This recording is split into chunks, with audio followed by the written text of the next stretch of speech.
On the eve of the World Press Freedom Day, 4 Kenyan filmmakers were arrested for their role in the BBC documentary titled Blood Parliament.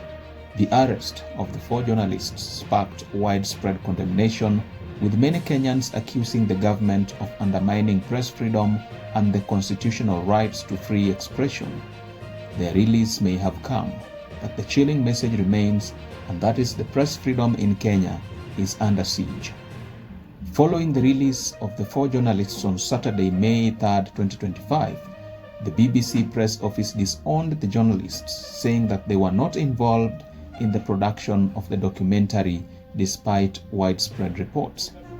The question is, how did the government of Kenya manage to identify the filmmakers, considering the fact that BBC had concealed their names, and why did BBC deny their involvement in the filmmaking despite widespread reports? These questions are very difficult to answer, but in this video we shall give a flexible perspective. Nicholas Wambugu, Brian Adagala, Mark Kurubiu, and Christopher Wamai, 4 Kenyan filmmakers were arrested on May 2, 2025 under questionable charges of false publication before being released without formal charges the following day.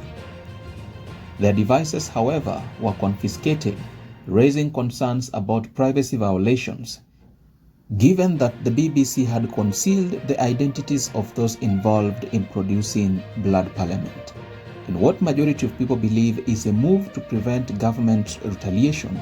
But how did Kenyan authorities link these 4 individuals to the controversial documentary? Did security agencies conduct a broad digital surveillance, tracking communications or financial transactions between local media workers and international outlets like the BBC to find a connection? Did informants within Kenyan media circles provide names of filmmakers who had prior engagements with foreign news organizations, even if they were not related to this specific project?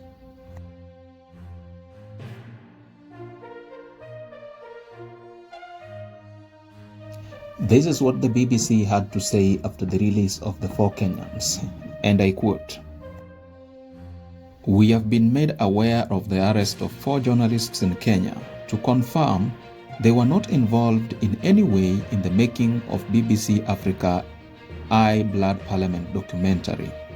And that was said by the BBC spokesperson on May 3, 2025.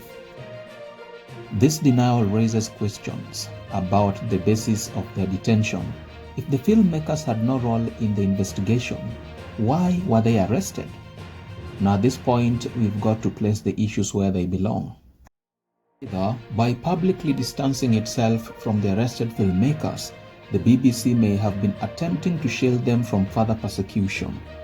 If their connection to the filmmakers can be proven, then rejecting them is a tactical move to ensure that they are not victimized any further. Moreover, media stations are protected by law against being forced by any government to reveal their sources. Civil rights activist Boniface Mwangi has a different opinion. Without proving any solid evidence, he claims that because Brian Agala was involved with Sema Ukweli documentary that was making 1 year since June 2024 Gen Z protests, telling the harrowing stories of victims and pointing accusing fingers at Kenya's Supreme Authority, the government of Kenya, arrested him to block BBC from accessing and airing it. The conclusion of the matter is that the government of Kenya has lost the information war. The authorities now tremble at the slightest hint of anyone engaging in the production of films and videos that point fingers towards the government. It is all about fear of unknown demonstrated by the highest levels of government in Kenya. Please let us know what you think about this in the comment section below.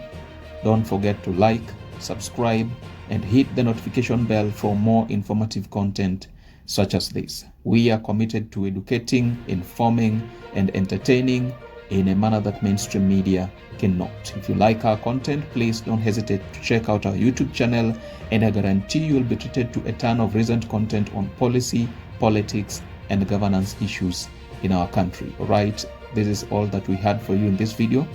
Let us meet up in the video that's coming right after this.